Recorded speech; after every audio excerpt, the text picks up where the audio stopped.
বিরাট আন্দোলনের পথে নামছে বাংলার সমস্ত সনাতনী হিন্দুরা। যেভাবে মুর্শিদাবাদে সনাতনীদের ওপর অত্যাচার করা হয়েছে, নির্যাতন করা হয়েছে, স্বাধীন ভারতবর্ষের মধ্যে, স্বাধীন পশ্চিমবঙ্গের মধ্যে তারা আজ ঘর ছাড়া রিফিউজি ক্যাম্পে বসবাস করছে। কেন তারা বসবাস করবে এবং যারা এই কাণ্ড ঘটিয়েছে, প্রায় 110টি বাড়িতে অগ্নিসংযোগ করা হয়েছিল, লুটপাট করা হয়েছিল, আর এই প্রতিবাদ জানাতে আগামী 22 তারিখ রবিবার সকাল 11টার সময় ধর্মতলা চলো প্রতিবাদ আন্দোলনের ডাক দিয়েছে সমস্ত বাংলার সাধু সন্ত সমাজ, সমস্ত বাংলার সনাতনী হিন্দু সংগঠনগুলি। কার্তিক মহারাজ থেকে শুরু করে হিরণময় বাবা থেকে শুরু করে এছাড়াও অজস্র বিভিন্ন সংস্থা, সনাতন ধর্মের সংগঠনগুলি পথে নামছে।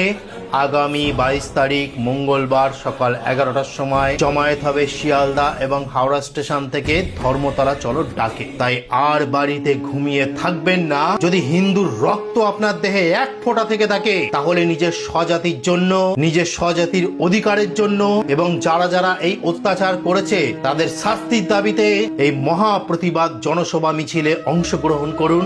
মুর্শিদাবাদের বুকে যে বিভৎস সনাতনীদের ওপর অত্যাচার নেমে এসছে সেটা মুখে বলার মতো নয়।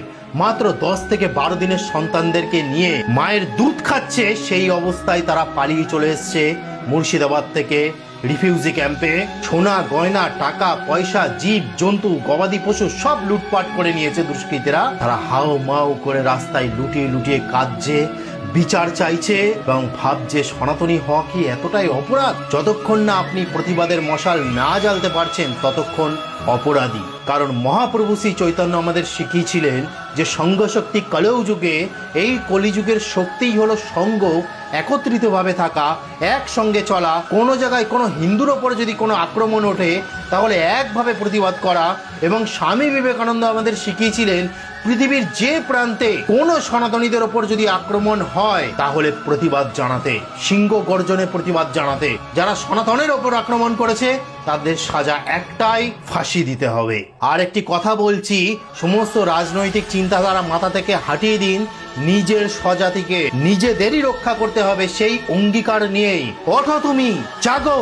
যতক্ষণ না তুমি সফল হচ্ছ ততক্ষণ সেই কর্ম করে যাও, নিজের স্বজাতিকে রক্ষা করে যাও, রক্ষা করার অঙ্গীকার নাও। দেখা হবে মঙ্গলবার সকাল 11টার সময় ধর্মতলার বুকে।